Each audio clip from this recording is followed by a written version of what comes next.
dari kitab suci. Ya, jadi malam ini kita akan belajar tentang kanon, tapi topik ini terlalu besar, terlalu luas, terlalu lebar, sehingga saya akan persempit topik kita pada malam hari ini. Dan untuk malam ini kita akan melihat kanon khususnya untuk Perjanjian Lama. Nanti berikut kita akan belajar kanon di dalam Perjanjian Baru.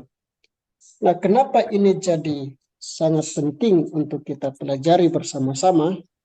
Karena topik ini bukan hanya menjadi topik yang hangat di dalam diskusi kekristenan orang Protestan dengan orang Katolik, tapi ini menjadi konflik, sampai menjadi konflik antara Protestan dengan Katolik.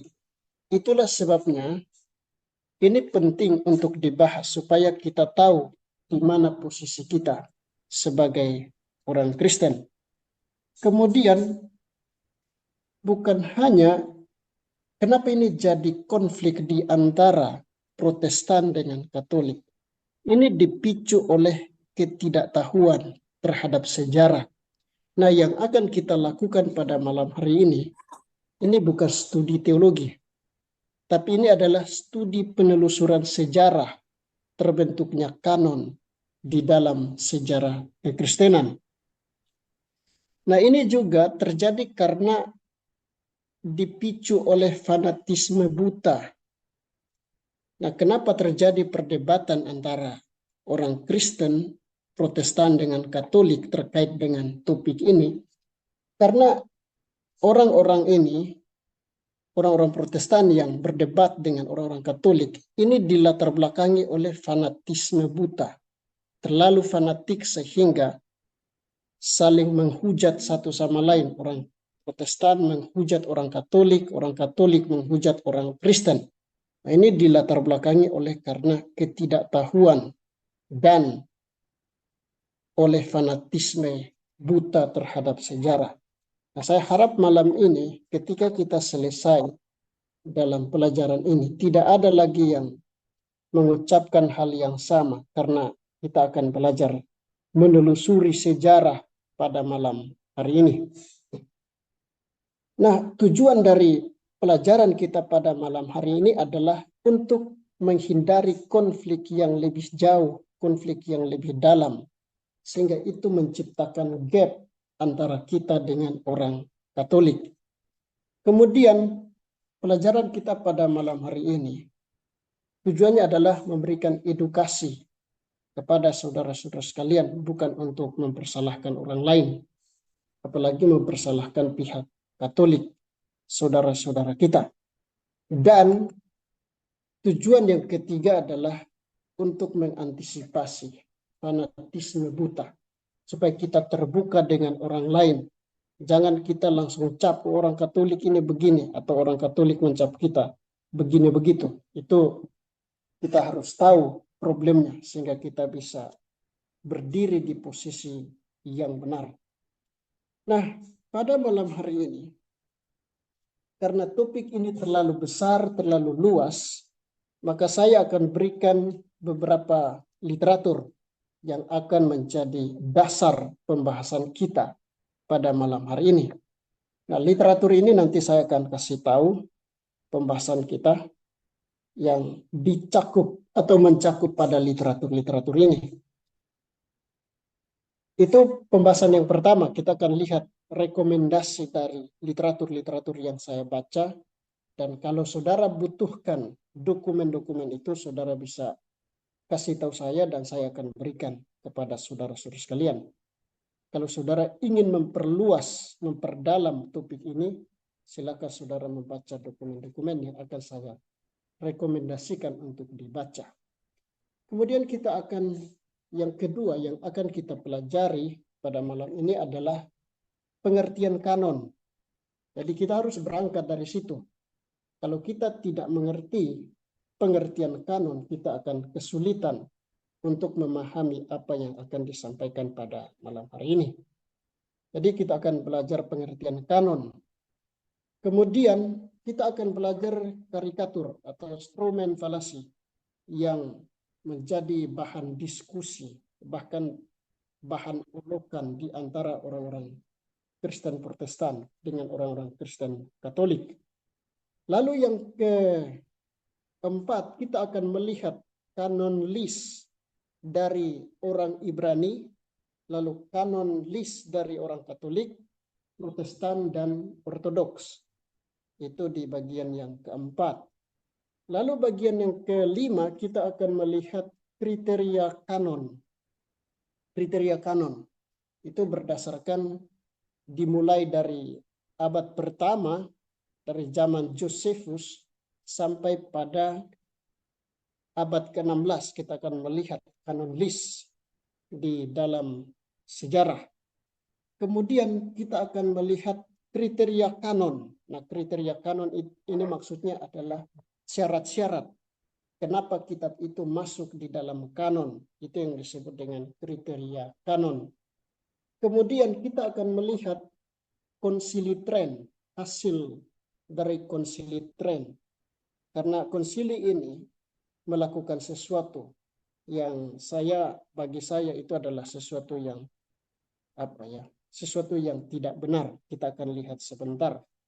Kemudian kita akan berinteraksi, kita akan berinteraksi dengan kanon terawal, kanon Perjanjian Lama. Kanon yang saya maksud di sini adalah Perjanjian Lama.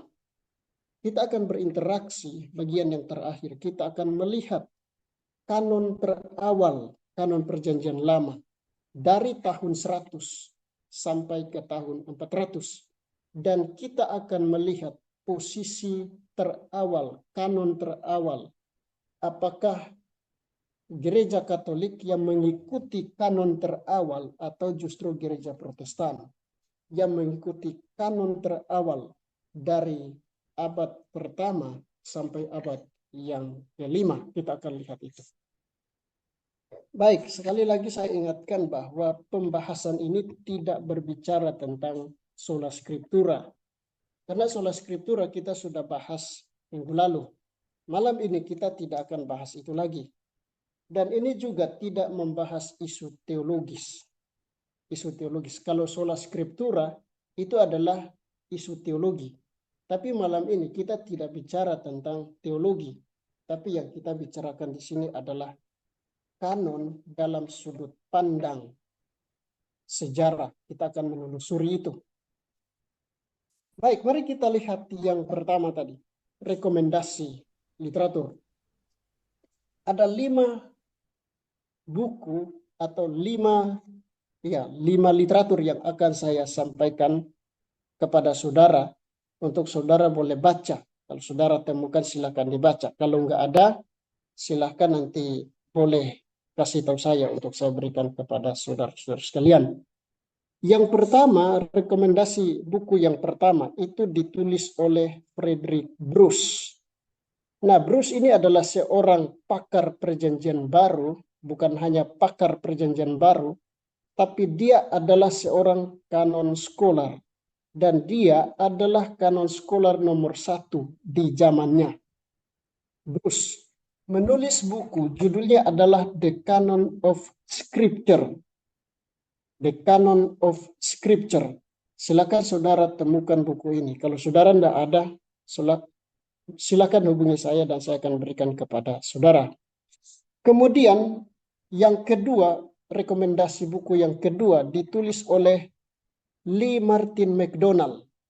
Nah, Lee Martin McDonald ini adalah seorang scholar Perjanjian Baru dan dia juga belajar secara serius terhadap kanon sehingga dia juga masuk di dalam orang-orang yang disebut kanon scholar. Dan untuk hari ini dia adalah kanon scholar nomor 1 yang diakui di dunia hari ini, si McDonald. Dia menulis buku, judulnya adalah The Biblical Canon, Its Origin, Transmission, and Authority. Nah, buku ini sangat luar biasa. Dia membahas tentang kanon Perjanjian Lama. Lalu Yang ketiga, dia menulis buku lagi bersama dengan James Sanders. Lee McDonald menulis buku bersama dengan James Sanders. Judulnya adalah The Canon Debate. Nah, ini juga buku yang cukup tebal. Kemudian buku yang keempat ditulis oleh Edmund Gallagher dan John Mead. Kedua orang ini adalah orang-orang yang belajar juga secara khusus. Mereka adalah kanon scholar yang sangat dihormati, dihargai hari ini. Kemudian yang keempat, John Mead menulis sebuah monograf. Judulnya adalah The Septuagint and the Biblical Canon. Nah, ini di dalam artikel ini sangat menarik karena dia mempresentasikan kanon paling awal dari tahun 100 sampai tahun 400. Dan di dalam presentasinya itu dia membuktikan bahwa kanon-kanon pada masa itu, kanon-kanon terawal dari abad pertama sampai abad kelima itu sama sekali tidak memuat kitab-kitab Deuterokanonika. Kita akan lihat sebentar. Mari itu adalah rekomendasi untuk dokumen-dokumen yang saudara boleh baca untuk memperluas pemahaman saudara tentang kanon ini, khususnya Perjanjian Lama. Mari kita lihat yang kedua, yaitu pengertian kanon. Kita lihat, kita harus mulai dari sini, pengertian kanon. Apa sih kanon itu? Atau kanon itu apa? Secara etimologis, kata kanon itu berasal dari bahasa Yunani. Bahasa Yunani yang digunakan adalah kanon, yang berarti penggaris atau pengukur atau standar. Itu adalah pengertian etimologis untuk kanon. Tapi bukan hanya dalam bahasa Yunani, tapi juga dalam bahasa Ibrani yang disebut dengan kaneh. Nah, kaneh ini artinya adalah bulu atau bambu. Biasanya di zaman dulu untuk ukur tanah atau untuk membuat batasan-batasan tanah, maka mereka akan menggunakan patok. Dan patoknya itu biasanya mereka menggunakan bambu. Nah, istilah ini digunakan oleh para skolar Perjanjian Baru ataupun skolar Perjanjian Lama untuk menunjuk kepada standar kitab suci. Nah, itu adalah pengertian secara etimologis dari kanon. Kanon berarti standar atau alat ukur. Nah, kemudian pengertian terminologinya. Secara terminologis, pengertian dari kanon adalah kitab-kitab yang diinspirasikan oleh Allah. Kitab-kitab yang diinspirasikan oleh Allah yang paling berotoritas untuk menjadi pedoman, menjadi standar, menjadi tolak ukur bagi ajaran, doktrin, dan praktek hidup orang Kristen. Itu adalah secara terminologi. Lalu mari kita lihat beberapa pengertian kanon menurut beberapa para ahli Perjanjian Baru dan ahli kanon. Yang pertama, Bruce Metzger. Nah, Bruce Metzger juga adalah seorang kanon scholar yang sangat dihormati. Dia katakan bahwa kanon adalah hasil konsensus dari komunitas iman yang mengakui kitab-kitab tertentu sebagai norma yang mengatur ajaran dan praktek hidup. Itu menurut Bruce Metzger, seorang kanon scholar. Lalu ada F.F. Bruce. F.F. Bruce mengatakan bahwa kanon adalah hasil dari satu proses dalam sejarah gereja yang mengenal dan menegaskan bahwa kitab-kitab tertentu diilhamkan oleh Allah dan menjadi norma yang paling berotoritas bagi iman dan kehidupan bagi orang Kristen. Itu adalah Frederick Bruce. Lalu Lee Martin McDonald di buku yang tadi saya kasih tahu kepada saudara. Dia katakan bahwa kanon adalah hasil dari penegasan komunitas iman terhadap kitab-kitab yang dianggap sebagai firman Tuhan yang berotoritas, otoritas tertinggi dalam iman dan praktek hidup orang Kristen. James Sanders, kanon adalah bukan hanya sebuah proses untuk menentukan kitab-kitab yang paling berotoritas, tetapi kitab-kitab itu harus terus-menerus berinteraksi dengan kehidupan orang-orang percaya. Jadi menurut Sanders, kitab suci, kanon ini bukan hanya berbicara tentang kita menentukan kitab ini firman Tuhan atau tidak, tapi itu akan masuk menjadi kanon kalau kitab-kitab itu bermanfaat bagi kehidupan kita sebagai orang Kristen. Itu yang dimaksud oleh James Sanders. Kemudian John Mead.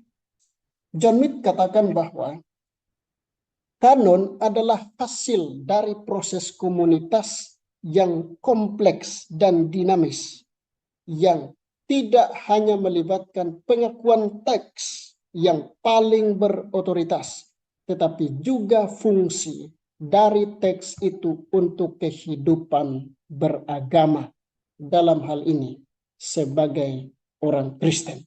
Jadi kitab itu tidak hanya senada dengan James Sanders bahwa kitab itu tidak hanya berotoritas, tapi kitab itu harus memiliki fungsi bagi kehidupan orang Kristen. Itu menurut John Mead.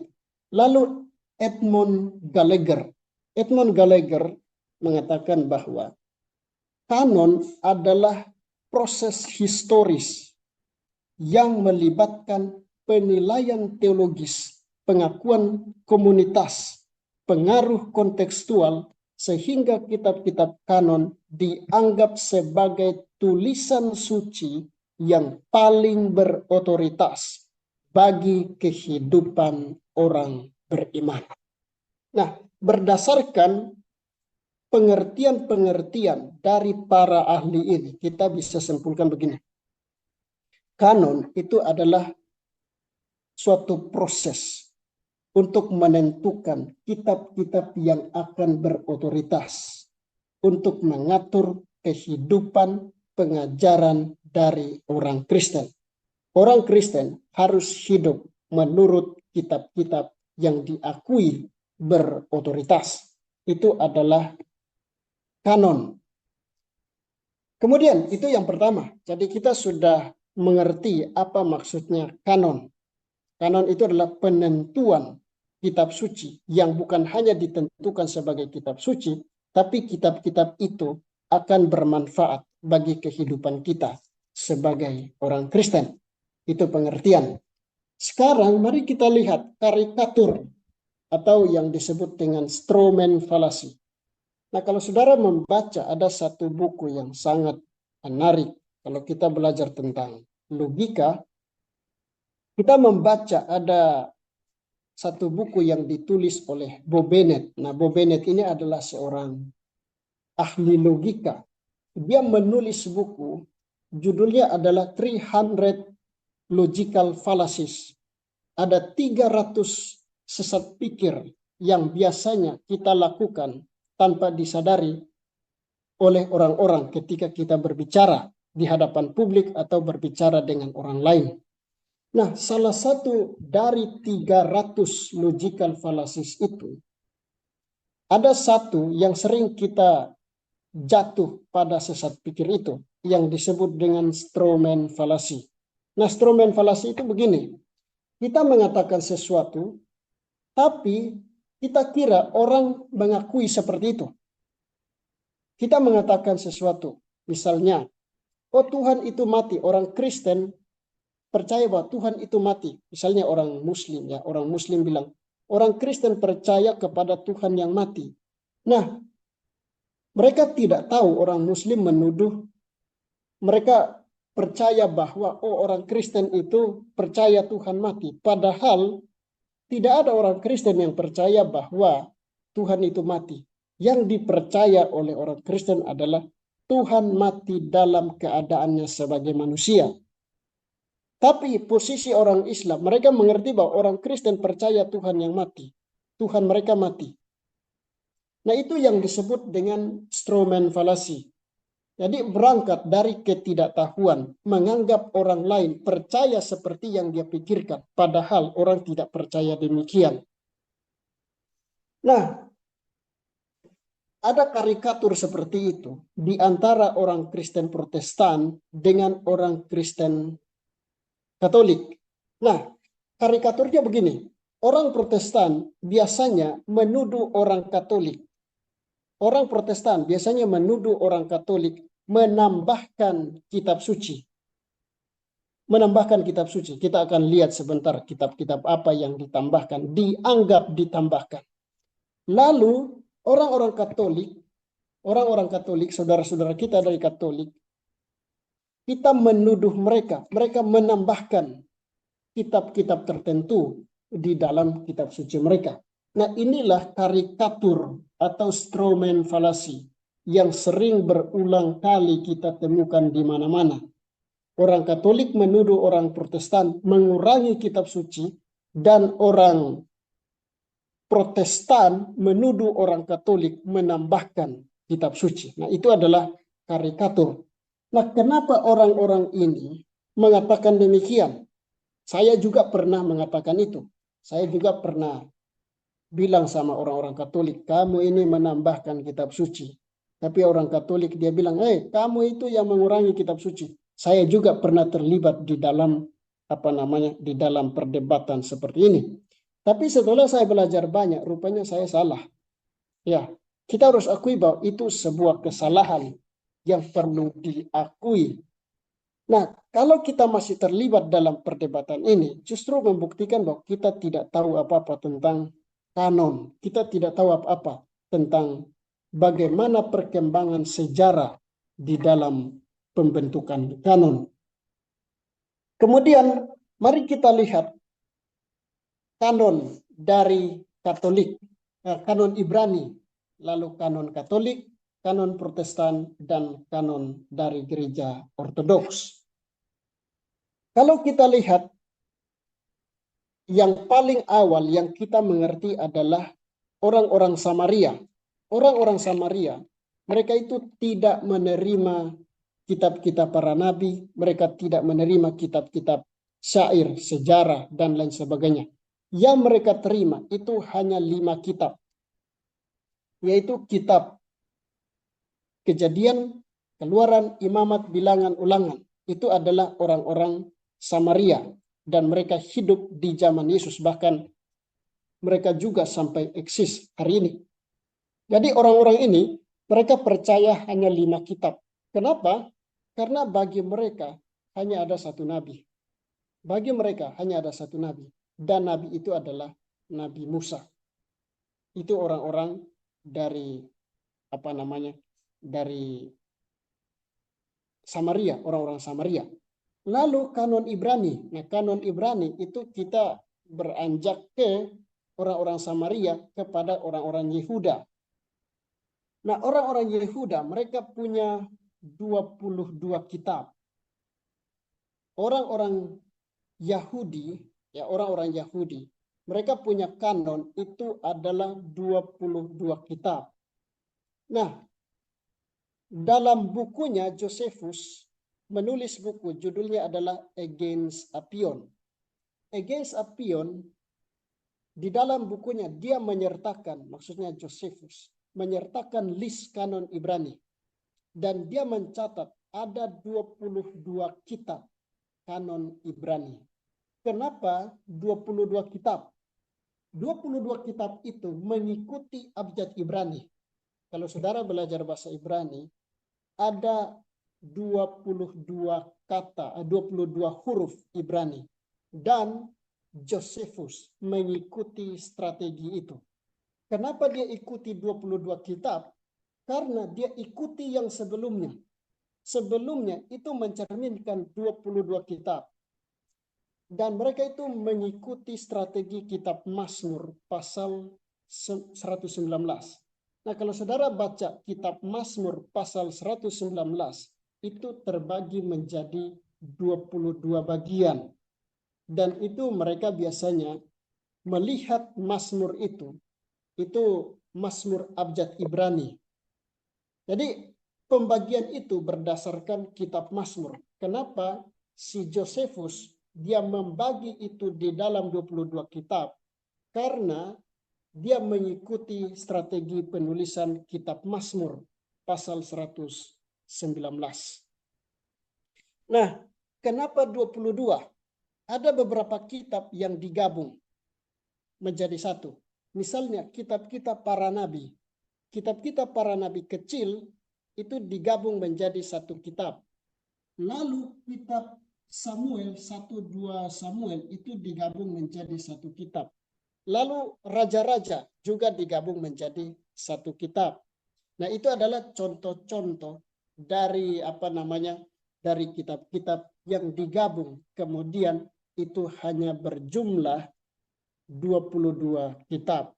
Tapi meskipun berbeda jumlah, tapi isinya sama. Seperti yang kita miliki hari ini, Perjanjian Lama. Dari kitab Kejadian sampai kitab Maliaki. Itu isinya sama. Hanya beda pada jumlahnya saja. Kemudian kalau saudara melihat list kanon dari Josephus itu sangat menarik. Tapi bukan hanya itu. Ada satu kitab atau satu dokumen yang disebut kitab 4 Esra. Kitab 4 Esra ini dia memuat list kanon juga di sana. Dan dia memuat 24 kitab. 24 kitab di dalam list pada masa itu. Dan ini dia justru mengikuti abjad Yunani menjadi 24. Jadi sekali lagi, meskipun jumlahnya berbeda di Esra 4 Esra dan Josephus meskipun berbeda, tapi isinya sama. Karena ada kitab-kitab yang digabung menjadi satu. Kemudian, kanon Protestan. Kanon Protestan itu berisi 39 kitab.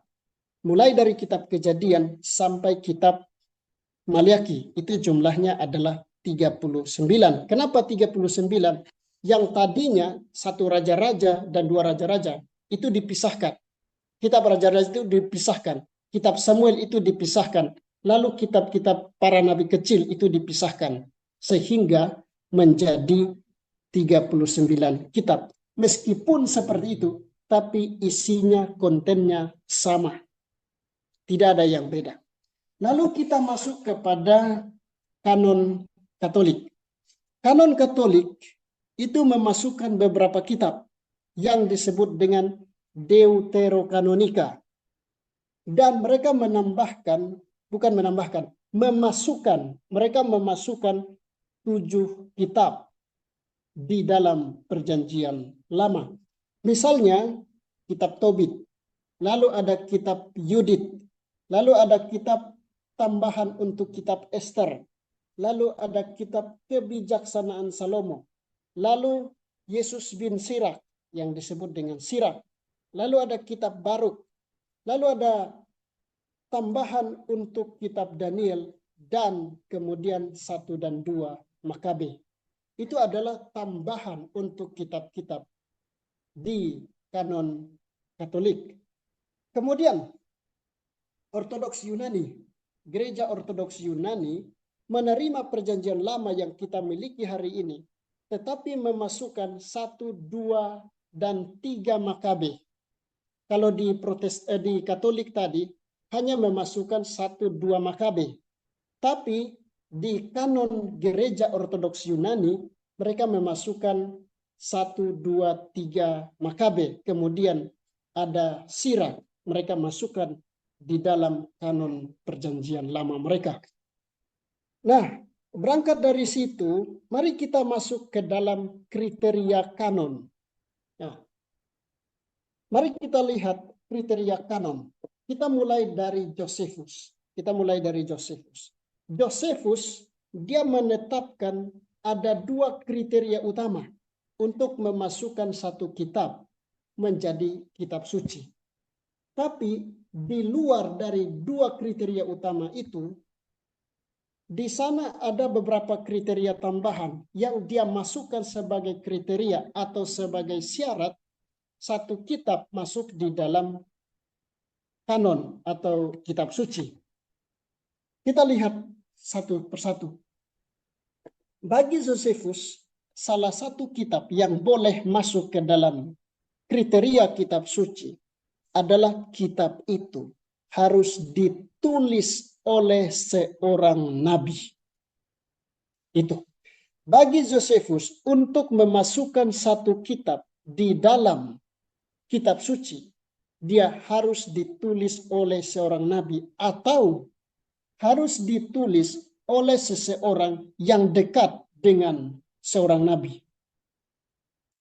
Jadi dua ini. Yang pertama, orang itu harus seorang nabi atau orang itu harus mengenal atau memiliki hubungan dengan seorang nabi. Saya kasih contoh. Musa, dia menerima firman Tuhan langsung dari Tuhan. Kemudian dia menulis. Itu kriteria. Kemudian yang kedua, misalnya Yosua. Yosua itu adalah dia memiliki hubungan dekat dengan Musa. Itulah sebabnya kitab Yosua dimasukkan menjadi kanon kitab suci orang Ibrani. Jadi kriteria yang pertama adalah dia harus seorang nabi atau dia harus dikenal oleh nabi, seorang nabi. Itu kriteria yang pertama. Lalu kriteria yang kedua, kriteria utama. Itu kriteria utama yang pertama tadi. Lalu kriteria utama yang kedua adalah periode waktu. Periode waktu. Periode waktu, satu kitab dikatakan masuk di dalam kitab suci adalah ketika kitab itu ditulis dari zaman Musa. Dan batasnya itu adalah di zaman Raja Artasasta I. Kalau kitab tertentu ditulis sebelum Musa, maka itu tidak boleh masuk. Atau satu kitab ditulis sesudah zaman Raja Artasasta I, maka kitab itu tidak boleh dimasukkan di dalam di dalam satu kitab suci. Tidak boleh masuk menjadi kategori kanon orang Ibrani. Jadi kategori waktu atau kriteria waktu, kitab tertentu yang boleh diizinkan masuk kalau ditulis dari zaman Musa sampai di zaman Raja Artasasta I. Di luar itu, kitab-kitab yang ditulis di luar periode itu harus ditolak. Itu kedua. Lalu kriteria ketiga, harus ditulis dalam bahasa Ibrani. Harus ditulis dalam bahasa Ibrani atau dikenal di dalam bahasa Ibrani. Nah, disinilah kita melihat kenapa kitab-kitab Deuterokanonika itu tidak masuk di dalam kanon Ibrani. Kitab-kitab Deuterokanonika itu ditulis dalam bahasa Yunani. Kitab-kitab Deuterokanonika itu ditulis di dalam bahasa Yunani. Itulah sebabnya itu langsung ditolak oleh Josephus. Itu langsung ditolak oleh kanon Ibrani. Kedua, kitab-kitab Deuterokanonika, kitab-kitab itu ditolak oleh kanon Ibrani karena kitab-kitab itu ditulis setelah zaman Raja Artasasta. Ditulis setelah zaman Raja Artasasta pertama atau di zaman Nabi Yeremia dan Esra. Jadi kitab-kitab itu ditulis, kitab-kitab Deuterokanonika seperti yang tadi saya kasih tahu. Tobit, Yudit, tambahan kepada kitab Ester, kebijaksanaan Salomo, lalu Sirak, Baruk, Makabe, dan seterusnya. Kitab-kitab itu tidak masuk di dalam kategori kanon Ibrani. Kenapa? Karena dari segi waktu itu tidak boleh masuk. Ditulis sesudah zaman Esra dan Nehemia. Kemudian kitab-kitab itu ditulis di dalam bahasa Yunani. Jadi dua kriteria ini tidak memenuhi. Tidak memenuhi. Lalu mari kita lihat kategori berikut. Harus diakui oleh orang-orang Yahudi sebagai kitab suci yang diinspirasikan oleh Tuhan. Harus diterima, harus diakui. Ya, taruh saja, misalnya ada satu kitab yang ditulis di dalam periode si Musa sampai zaman Raja Artasasta. Tapi kalau kitab itu tidak dikenal oleh orang-orang Ibrani, maka kitab itu harus ditolak. Kitab-kitab itu harus ditolak. Kemudian, kitab-kitab itu harus bersifat historis. Kitab-kitab yang boleh masuk ke dalam kanon Ibrani itu harus bersifat historis. Sejarahnya itu harus ada di situ. Tidak boleh mengandung fiksi. Tidak boleh mengandung legenda. Nah, saudara kalau baca kitab-kitab itu, kitab-kitab seperti Makabe, kitab-kitab seperti Susana, dan lain sebagainya. Kitab-kitab itu memuat legenda-legenda di dalamnya. Itulah sebabnya kitab-kitab itu langsung ditolak oleh orang-orang Ibrani. Ditolak sebagai kitab suci. Karena kitab-kitab itu mengandung legenda di dalamnya. Kemudian harus diterima oleh seluruh bangsa Yahudi sebagai kitab suci. Itu tidak bisa. Itu harus diterima. Kemudian harus dibaca di dalam tempat ibadah. Harus dibaca di dalam sinagog. Harus dibaca di dalam bait suci. Harus dibaca di dalam bait suci. Kalau tidak dibaca di dalam bait suci, itu tidak bisa dijadikan sebagai kitab suci. Itu adalah kriteria kanon yang ditetapkan oleh Josephus untuk menjadi satu kitab suci. Jadi ada 7 kriteria yang harus dipenuhi oleh satu kitab sehingga itu boleh masuk di dalam kitab yang berotoritas. Dalam hal ini adalah kanon. Yang pertama tadi adalah harus dikenal atau ditulis oleh seorang nabi. Harus punya koneksi dengan seorang nabi. Lalu yang kedua, harus diinspirasikan. Lalu yang ketiga, itu harus diakui sebagai kitab suci, kata-kata yang berasal dari Tuhan. Dan yang berikut adalah harus memiliki historisitas di dalam kitab itu harus otentik. Tidak boleh ada mengandung legenda. Tidak boleh. Itu langsung ditolak. Kemudian harus diterima oleh seluruh orang Yahudi sebagai kitab suci. Kemudian harus dibaca di tempat-tempat ibadah orang-orang Yahudi. Dan harus ditulis pada zaman Nabi Musa sampai kepada zaman Raja Artasasta, dan harus ditulis di dalam bahasa Ibrani. Itu adalah kriteria yang ditetapkan oleh orang-orang Yahudi untuk memasukkannya di dalam sebagai kitab suci. Itu kriteria orang Yahudi atau standar orang Yahudi untuk menjadikan satu kitab sebagai kitab suci. Sekarang kita datang kepada periode bapak-bapak gereja. Periode bapak-bapak gereja. Nah, bapak-bapak gereja sendiri, mereka punya kriteria. Mereka punya kriteria. Misalnya Origenes. Origenes dia hidup di tahun 181 sampai 253. Dia punya beberapa kriteria untuk memasukkan satu kitab menjadi kanon perjanjian lama. Misalnya yang pertama, Origenes mengatakan bahwa satu kitab untuk masuk menjadi kanon kitab suci atau dianggap sebagai kitab suci harus diakui, harus mengikuti kanon Ibrani. Itu harus mengikuti kanon Ibrani. Kalau tidak mengikuti kanon Ibrani, itu harus ditolak. Itu harus ditolak.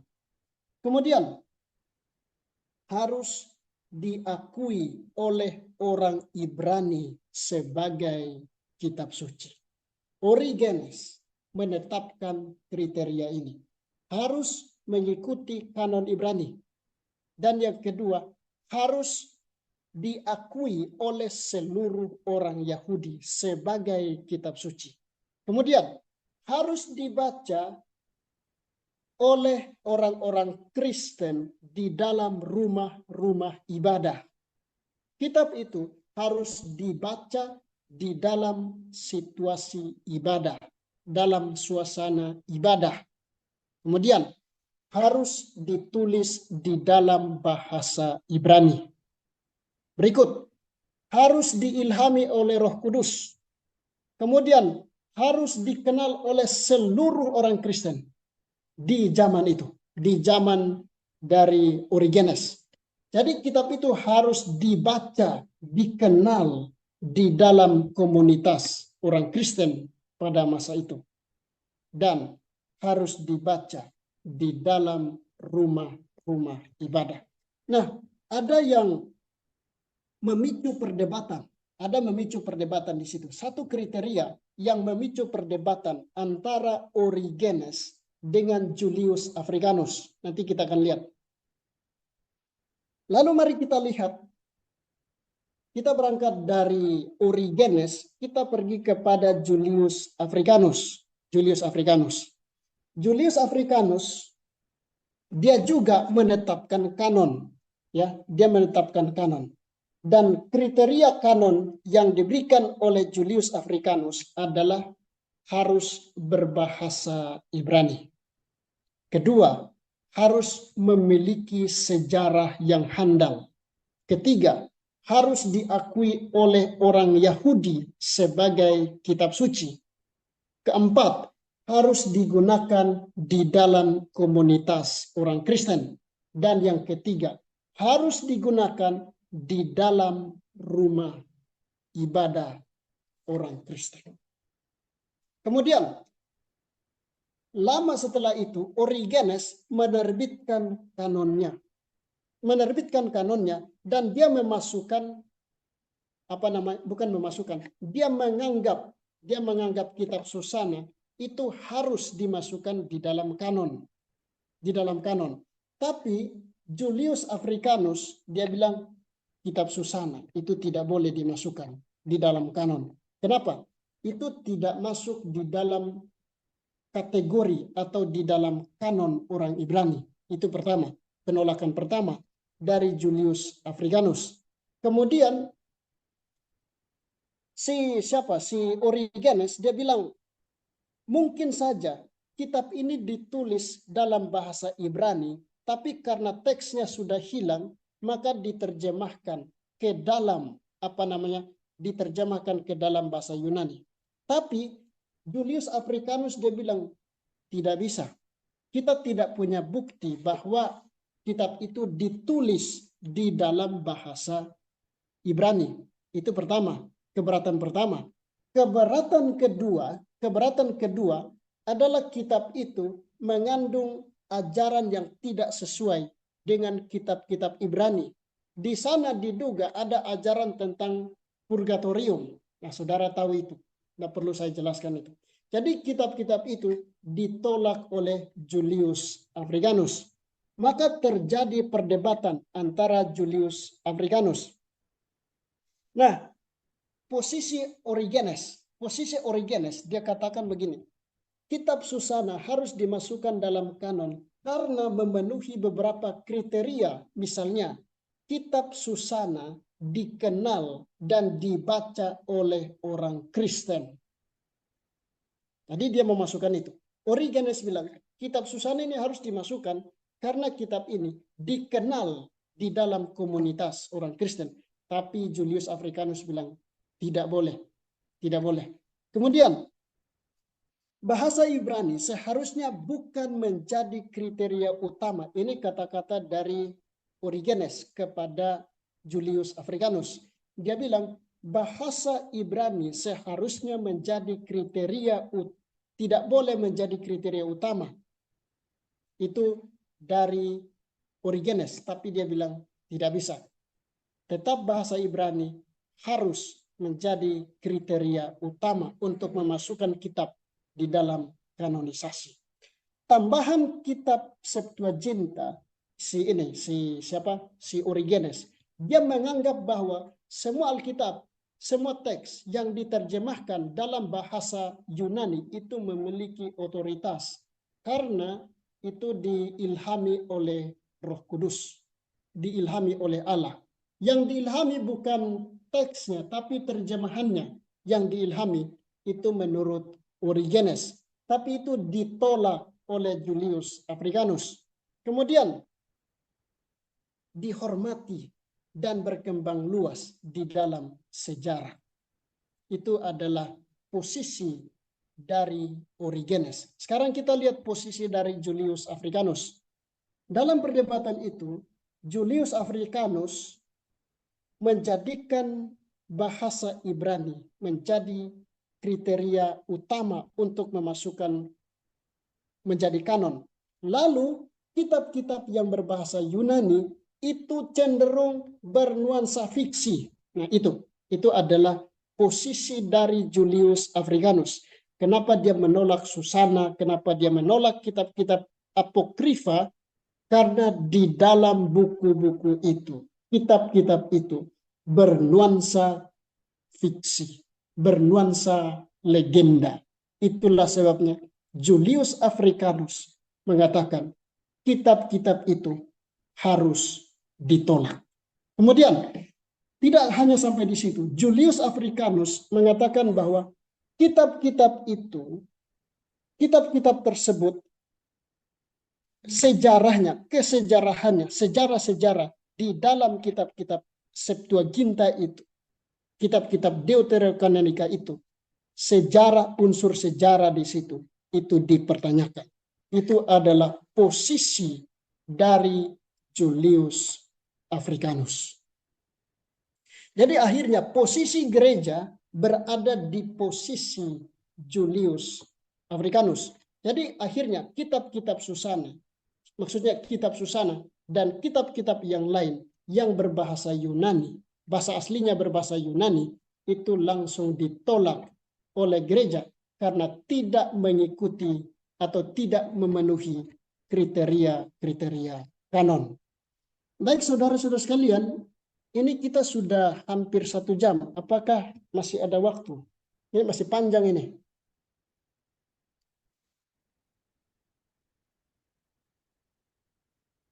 Halo. Lanjut Pak Pendeta. Nah ya, kita lanjut ya. Ini agak sedikit panjang, jadi saya akan lebih cepat. Itu perdebatan antara Julius Africanus dengan si Origenes. Kemudian perdebatan kedua, itu perdebatan pertama. Perdebatan kedua itu terjadi di abad keempat, yaitu Jerome dan Agustinus. Jerome dan Agustinus. Nah, Jerome, kalau kita lihat posisinya dia, Jerome, mari kita lihat satu persatu ya. Hieronymus atau yang namanya disebut juga Hieronymus, kriteria yang dia tetapkan. Yang dia tetapkan adalah harus menegaskan kebenaran Ibrani. Maksudnya adalah kitab-kitab yang harus diakui sebagai kitab suci itu harus mengikuti kanon orang Ibrani. Kalau tidak mengikuti itu harus ditolak. Itu adalah Hieronymus atau Jerome. Kitab-kitab yang tidak berbahasa Ibrani tidak boleh diterima sebagai kitab suci. Itu adalah posisi dari Hieronymus. Kemudian kitab-kitab Deuterokanonika harus dianggap bersifat kitab-kitab koleksi saja. Itu hanya boleh dibaca, tapi tidak boleh dimasukkan di dalam kitab suci atau dimasukkan sebagai kitab suci. Itu adalah posisi dari Hieronymus. Kemudian dia bilang, kitab-kitab yang diterima harus diinspirasikan oleh Roh Kudus. Kemudian harus diterima secara luas oleh gereja dan para rasul. Ia menolak kitab-kitab Deuterokanonika sebagai kitab suci karena tidak memenuhi kriteria. Kemudian teologi-teologi di dalam kitab-kitab yang akan diterima dalam kanon tidak boleh bertentangan dengan kitab-kitab Ibrani, kitab Ibrani itu tidak boleh. Kemudian digunakan di dalam rumah-rumah ibadah. Itu kriteria dari si Hieronymus. Kemudian kriteria dari Agustinus. Ini perdebatan di abad keempat. Agustinus menetapkan kriteria. Kitab yang boleh masuk menjadi kitab suci harus diinspirasikan oleh Roh Kudus.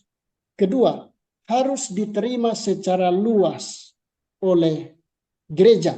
Nah, kriteria kedua inilah yang menyebabkan si Agustinus dengan Jerome berdebat. Kenapa? Karena kalau mau memasukkan kriteria ini, maka banyak kitab yang dibaca oleh orang Kristen di zaman mereka. Kitab-kitab apokrifa itu dibaca secara luas di dalam gereja Kristen atau diterima, tapi tidak diterima sebagai kitab suci, tapi diterima, dibaca oleh orang-orang Kristen pada masa itu. Kemudian kriteria berikut digunakan dalam ibadah dan pengajaran. Rupanya pada masa itu ada orang-orang tertentu yang menggunakan kitab-kitab apokrifa di dalam rumah ibadah mereka. Kemudian tidak bertentangan dengan ajaran Kristen. Kalau kitab itu memang dibaca, tapi kalau bertentangan itu harus ditolak. Lalu menunjuk atau berpusat kepada Kristus. Itu adalah posisi dari Agustinus. Lalu terjadi perdebatan antara Jerome dengan Agustinus. Posisi dari Jerome adalah bahasa Ibrani adalah kriteria utama untuk memasukkan suatu kitab di dalam kanon. Kemudian posisi kedua, kitab-kitab yang tidak berbahasa Ibrani harus ditolak untuk masuk sebagai kanon yang berotoritas. Kemudian Jerome menolak untuk menerima kitab-kitab Deuterokanonika untuk dimasukkan ke dalam kanon. Posisi Agustinus adalah menerima kitab-kitab Deuterokanonika menjadi kanon. Itu posisi dari Agustinus. Dia menerima kitab-kitab Deuterokanonika. Kemudian ini abad keempat. Ia percaya bahwa kitab-kitab Septuaginta diinspirasikan oleh Roh Kudus. Maksudnya kitab-kitab yang ditulis dalam bahasa Ibrani tapi ditulis setelah zaman Raja Artasasta ke depan sampai tahun 70 Masehi, kitab-kitab itu harus diterima karena diinspirasikan oleh Roh Kudus. Itu posisi dari Agustinus. Kemudian di posisi yang ketiga, ia menerima kitab-kitab Deuterokanonika masuk dalam kanon sebagai kitab yang diinspirasikan oleh Allah. Nah, ini yang tadi saya bilang. Kita tidak boleh menuduh orang Katolik. Kenapa mereka memasukkan kitab-kitab Deuterokanonika? Karena di abad keempat, Agustinus telah menganggap kitab-kitab itu sebagai kitab yang diinspirasikan oleh Roh Kudus. Jadi kita tidak bisa menuduh orang-orang Protestan, orang-orang Katolik, bahwa mereka itu menambahkan kitab suci. Tidak, kita tidak boleh mengatakan itu. Kenapa? karena Agustinus sendiri, bapak gereja yang sangat terkenal, memasukkan kitab-kitab Deuterokanonika menjadi bagian dari kanon karena diinspirasikan oleh Roh Kudus. Hasil perdebatannya adalah mereka seimbang. Mereka seimbang. Sehingga sebagian dari gereja mengikuti Agustinus dan sebagian mengikuti Jerome. Itu adalah hasil perdebatan dari Agustinus dan Jerome. Lalu kita masuk ke kriteria, satu kriteria lagi yang disebut dengan kriteria kutipan. Kriteria kutipan. Nah, ada dua macam kriteria kutipan. Kriteria kutipan yang pertama itu adalah kriteria kutipan formal. Nah, untuk mengenal kriteria kutipan formal, maka kita akan menemukan di awali atau redaksinya akan disebut seperti ini. Ada tertulis. Kalau dibilang ada tertulis, maka kitab itu sudah otomatis harus masuk di dalam kanon. Misalnya, Matius pasal 4 ayat 6, 7, dan 10 itu mengutip dari kitab-kitab Pentatuk. Dengan kata lain, kitab-kitab itu, kitab-kitab Pentatuk atau kitab-kitab tulisan Musa, 5 kitab Musa itu harus masuk menjadi kanon karena langsung diadres oleh perjanjian baru. Itu contoh dari kutipan langsung atau kutipan formal. Kemudian, genaplah firman Tuhan yang disampaikan Nabi. Matius 2 ayat 15, 13 ayat 35, Yohanes 12 ayat 38. Atau kitab suci berkata, di dalam Alkitab, kalau kita temukan kata-kata seperti itu, lalu menunjuk kepada perjanjian lama, maka kitab yang dikutip itu akan otomatis masuk menjadi kanon di dalam Alkitab atau dalam kitab suci. Karena langsung diadres oleh penulis-penulis di dalam perjanjian baru. Kemudian, kutipan informal atau yang disebut dengan alusi. Kitab-kitab perjanjian baru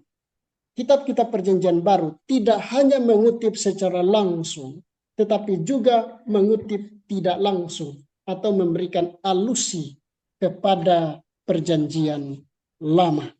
Nah, ini yang menjadi pusat perdebatan di antara bapak-bapak gereja.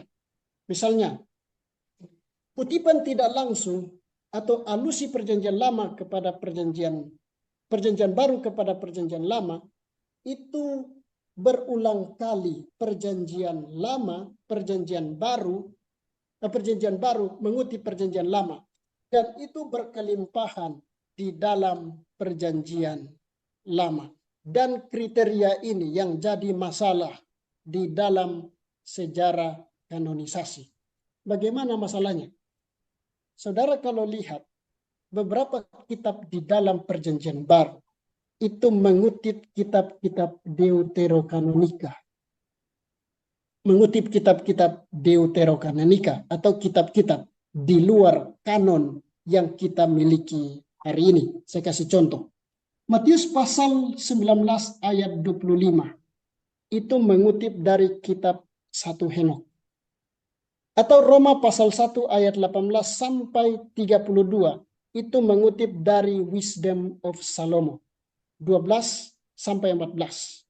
Lalu Roma pasal 2 ayat 1 sampai 11 itu mengutip dari Wisdom of Salomo pasal 11 sampai pasal 15.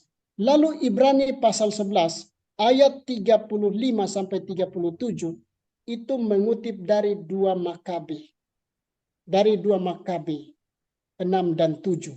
Kemudian Yudas pasal 1 ayat 14 itu dikutip dari 1 Henok pasal 1 ayat 19.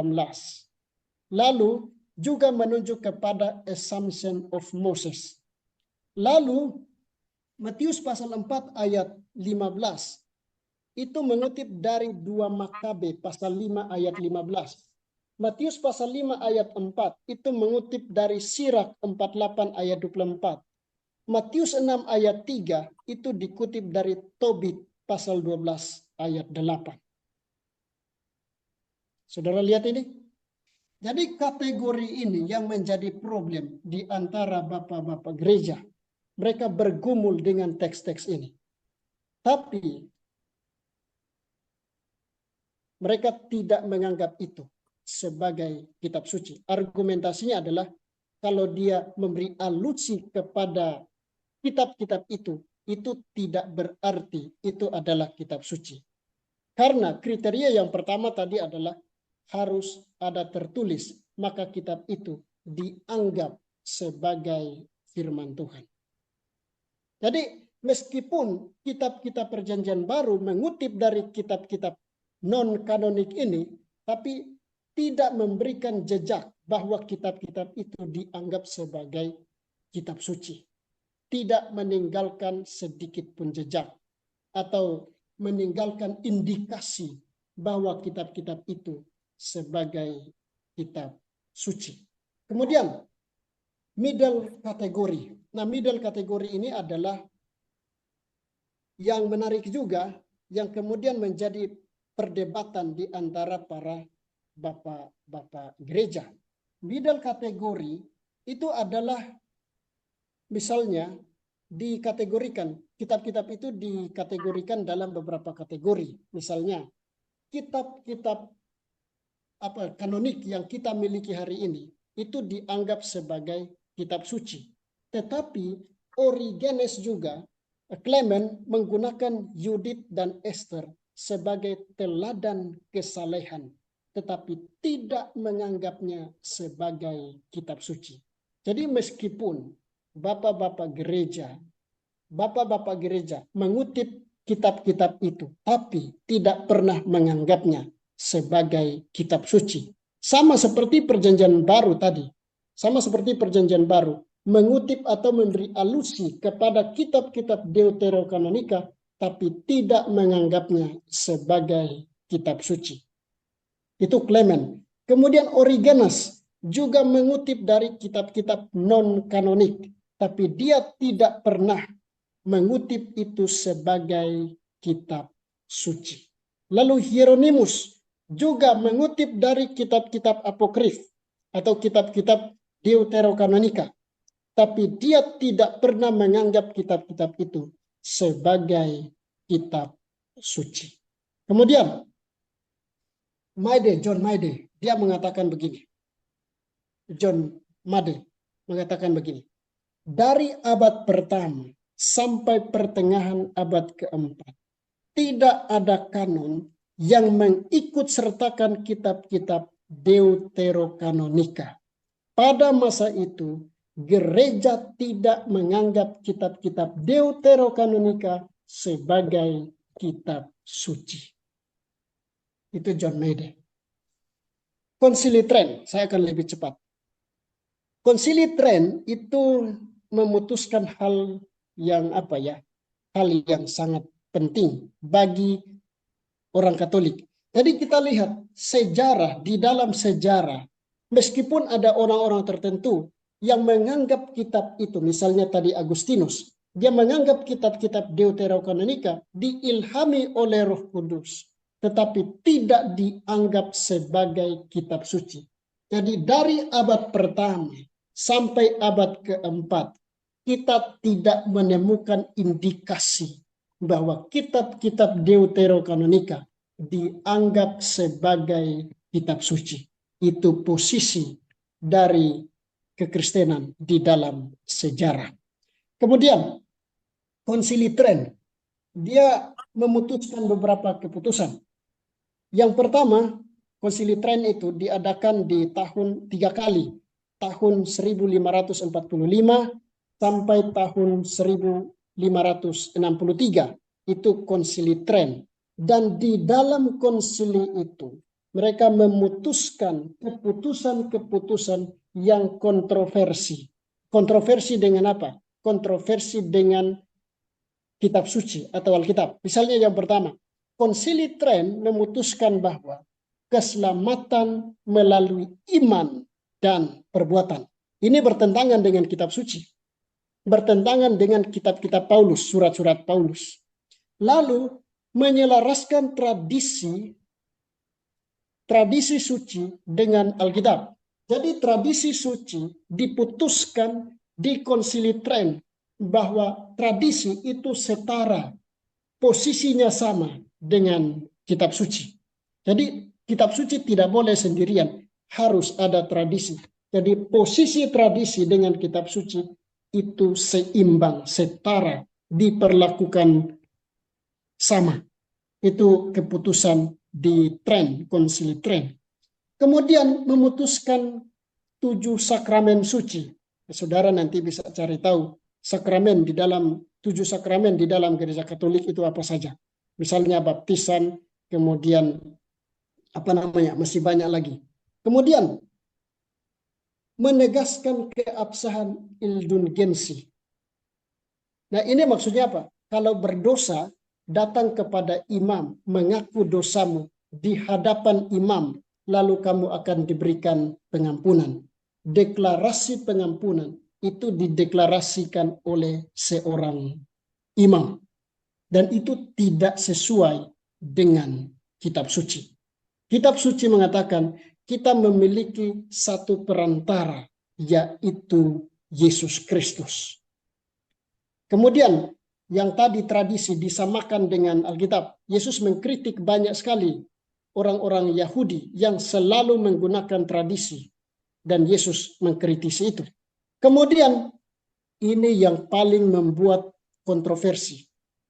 Menaikkan status kitab-kitab kanonik sama dengan menaikkan status kitab-kitab deuterokanonika itu setara dengan kitab-kitab kanonik.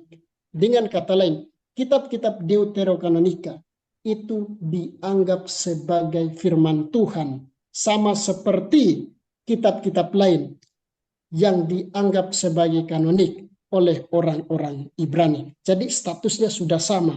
Kitab-kitab deuterokanonika dengan kitab-kitab perjanjian lama itu statusnya sama, tidak ada bedanya.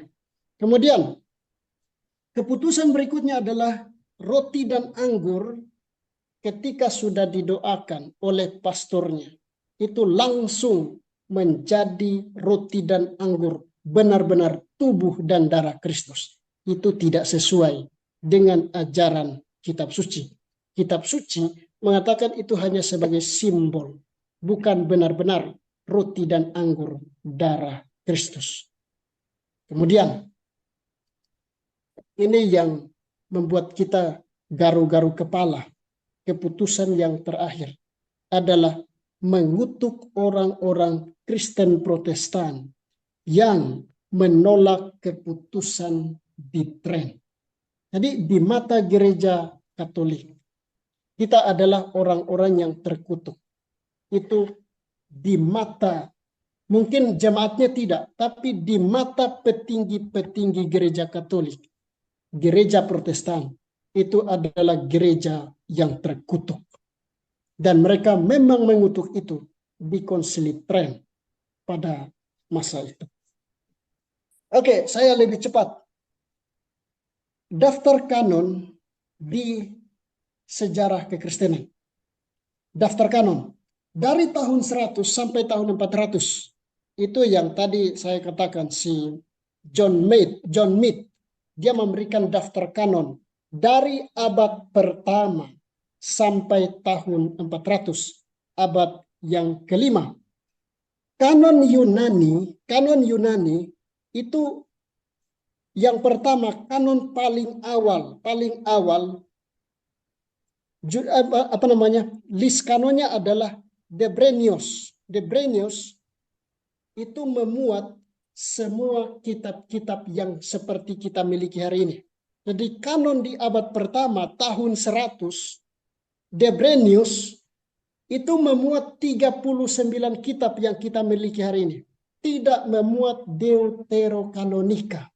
Itu list paling awal, list kanon yang kita miliki di dalam sejarah. Tahun 100. itu memuat hanya 39 kitab. Lalu Melito of Sardis juga membuat list kanon, dan dia tidak memuat kitab-kitab Deuterokanonika. Itu tahun 170. Kemudian Origenes tahun 220 membuat list kanon, dan dia tidak memasukkan kitab-kitab Deuterokanonika. Kemudian Cyril of Jerusalem, dia juga tidak memasukkan kitab-kitab Deuterokanonika. Itu tahun 350. Tahun 350 dia tidak memasukkan kitab-kitab Deuterokanonika. Lalu Synode of Laodicea tahun 363 dia tidak memasukkan kitab-kitab Deuterokanonika. Athanasius tahun 367 dia juga tidak memasukkan kitab-kitab Deuterokanonika. Dan kitab yang pertama memasukkan kitab-kitab Deuterokanonika itu adalah Apostolic Canon. Itu tahun berapa? Itu tahun 380. Itu kitab pertama, list kanon pertama yang memasukkan kitab-kitab Deuterokanonika adalah Apostolic Canon tahun 380 Masehi. Kemudian tahun 380 ada Epiloctius of Iconium. Tahun 380 dia meniadakan kitab-kitab Deuterokanonika. Jadi kita lihat berdasarkan fakta-fakta sejarah yang kita temukan, kitab-kitab Deuterokanonika itu baru dimasukkan pertama kali di dalam sejarah itu di atas tahun 350 Masehi. Di bawah tahun 350 Masehi tidak ada catatan sedikit pun di dalam list kanon yang menyertakan kitab-kitab Deuterokanonika. Itulah fakta sejarah yang harus kita terima sebagai kenyataan. Jadi yang dapat kita simpulkan di sini adalah kanon Perjanjian Lama yang diikuti oleh orang Protestan hari ini lebih mencerminkan kanon Ibrani yang dimulai dari tahun 100 sampai tahun 350 Masehi. Di bawah itu tidak ada catatan list yang memasukkan kitab-kitab Deuterokanonika. Baik saudara-saudara sekalian, ini saya percepat dan kita berakhir di sini. Dan mungkin kalau ada pertanyaan untuk didiskusikan bersama-sama, saya persilahkan.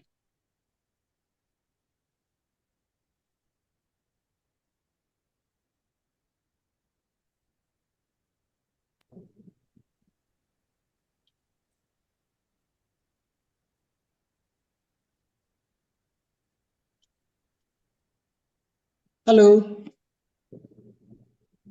Pak Pendeta, mohon Iya. tanya. Ya. Dalam pemikiran saya, Ya. ini kan masalahnya tentang kitab apa Pak Pendeta? Deuterokanonika ya. Deuterokanonika ya. Ya. Ya. Apakah ada alasan yang mendasar kenapa kitab ini diusahakan untuk dimasukkan kanon? Apakah mungkin dari kitab-kitab ini sudah terbangun doktrin terlebih dahulu sehingga kitab ini harus dimasukkan ke kanon gitu kan? Oke. Karena untuk memasukkan kitab itu kan ada motifnya kan Pak Pendeta. Maksudnya saya kenapa harus dipaksakan masuk gitu. Iya. Jadi ada kriteria-kriteria yang biasanya itu kenapa kitab-kitab kanon itu kenapa kitab-kitab Deuterokanonika itu ditolak sebagai kitab suci? Karena begini, kitab-kitab itu ditulis di abad di mana tidak ada lagi nabi yang dikirim kepada bangsa Israel. Dari zaman Raja Artasasta orang-orang terakhir yang dipimpin oleh Tuhan itu adalah Nehemia dan Esra. Setelah periode orang-orang itu periode gelap, tidak ada nabi di situ. Dan kitab-kitab Deuterokanonika itu ditulis pada periode intertestamental, periode di mana bangsa Israel itu tidak mempunyai nabi. Itulah menjadi alasan kenapa kitab itu tidak dikatakan, tidak diinspirasikan oleh Roh Kudus, karena kitab-kitab itu ketika ditulis tidak ada nabi yang mendampingi pada masa itu. Itu alasan utama kenapa kitab-kitab itu ditolak di dalam kanonisasi oleh orang Yahudi sekalipun. Itu kalau dari sisi yang menolak kan Mbak Pendeta. Yang Ya, dari sisi yang mendukung untuk dikanonkan, ya, apakah ada alasan mereka kenapa harus dikanonkan? ya, Apakah mereka punya doktrin dari kitab-kitab itu sehingga memaksakan masuk ya. jadi Jadi, kanon? ya. Jadi tadi si Agustinus itu dia dipaksa oleh apa namanya? Dipaksa oleh dorongan teologis. Jadi dia tidak punya dasar sejarah, tapi dia memaksakan teologinya dia untuk memasukkan itu. Jadi bagi dia, kitab-kitab yang ditulis dalam bahasa Yunani itu juga diinspirasikan oleh Tuhan. Tapi tidak bisa dibuktikan bahwa kitab itu ditulis berdasarkan inspirasi Roh Kudus. Kenapa? Karena tidak ada nabi yang hidup di zaman mereka. Jadi dia itu hanya memasukkan menjadi kanon karena memang dia anggap itu kitab itu perasaan pribadi, perasaan itu apa? Subjektif, Subjektif, subjektif, subjektif, ya, subjektif. Jadi kriteria yang dia bangun itu adalah kriteria subjektif, subjektif. bukan objektif, gitu. Jadi menurut perasaannya dia saja, dia anggap oh ini adalah kitab suci, maka dia masukkan sebagai kitab suci. Tapi indikasi kriteria tidak memenuhi.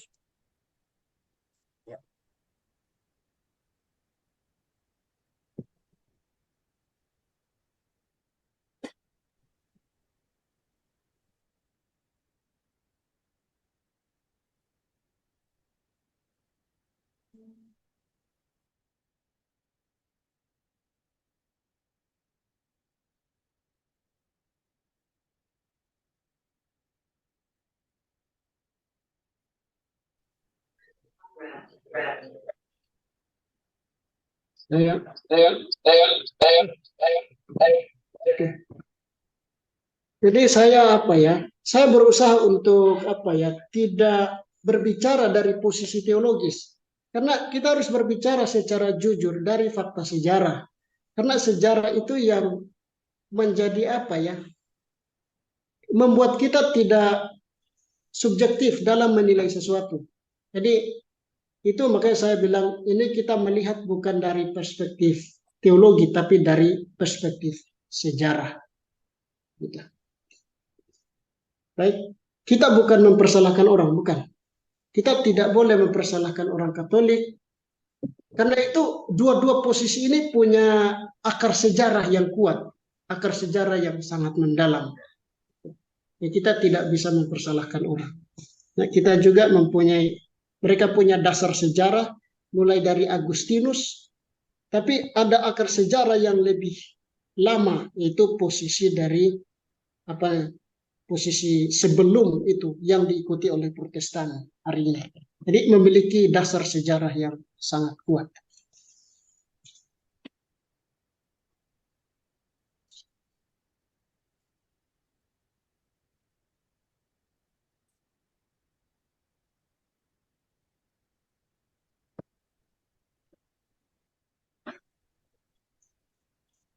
Ada lagi yang lain, Pak John Wawran,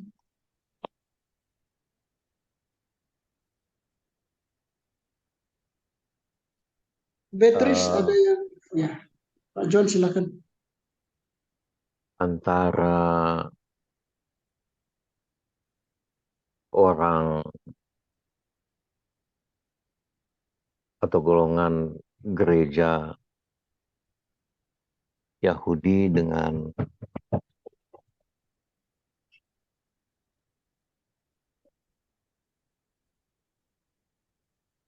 Yunani. Ada perdebatan yang sudah diterangkan tadi antara Yahudi dan Yunani, masing-masing seolah-olah memiliki kekuatan hukum tentang kanon. Yang Yunani mungkin saya bisa simpulkan itu kanon menurut agama Katolik. Sedangkan yang Yahudi, kalau saya tidak salah tangkap, ada persyaratan yang harus dimiliki, yaitu antara hubungan nabi, kedekatan dengan seorang nabi.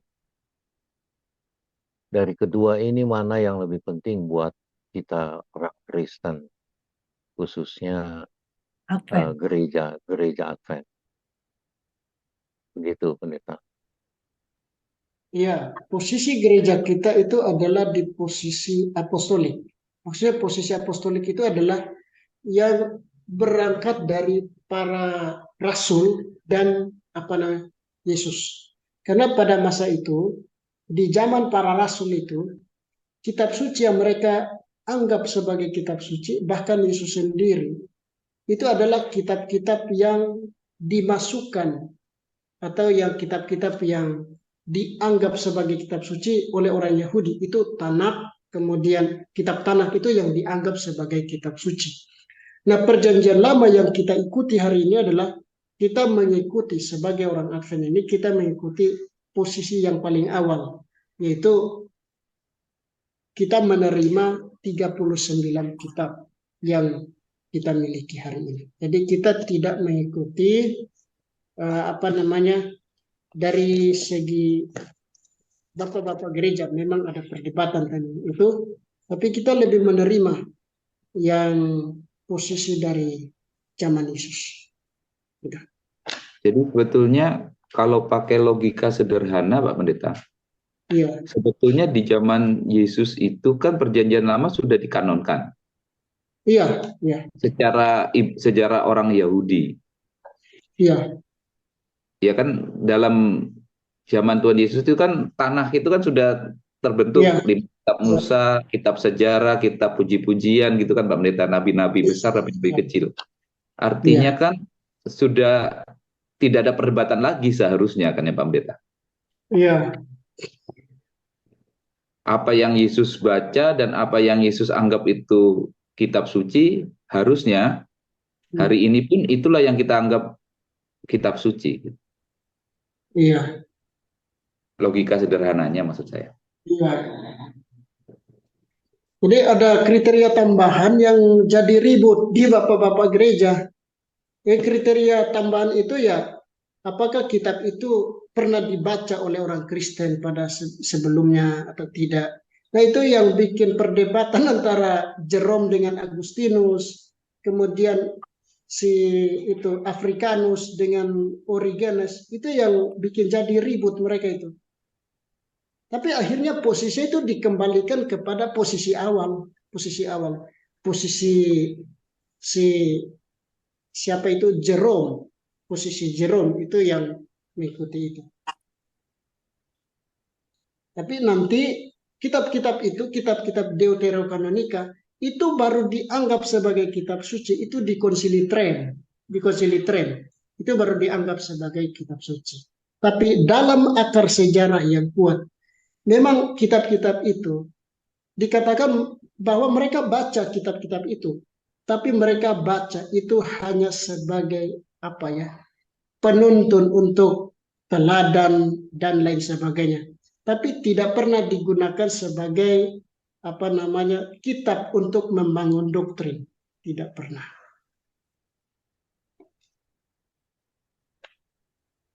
Bahkan ada perdebatan antara Athanasius dengan Arius di tahun 325 itu. Perdebatan itu tidak pernah Athanasius, bahkan si Arius yang dikutip di situ itu tidak pernah menggunakan kitab-kitab Deuterokanonika untuk untuk menjadi dasar argumentasi mereka. Begitu. Tapi kitab-kitab Deuterokanonika itu penting untuk dibaca karena ada teologi-teologi tertentu yang ketika kita baca kitab kita tidak bisa mengerti. Nanti kalau kita sudah baca kitab-kitab Deuterokanonika, baru kita mengerti, oh maksudnya seperti ini. Misalnya saja, Tuhan akan datang di awan-awan. Nah, frasa itu kita tidak bisa mengerti. Kalau kita baca kitab-kitab Deuterokanonika, baru kita mengerti. Oh, itu maksudnya Mesias akan datang seperti ini. Jadi, seperti yang tadi saya kasih tahu, ada kutipan-kutipan yang tidak langsung dari Perjanjian Baru yang menunjuk kepada kitab-kitab Deuterokanonika. Tapi meskipun dikutip secara tidak langsung, itu tidak memberikan indikasi apapun bahwa kitab itu dianggap sebagai kitab suci. Begitu.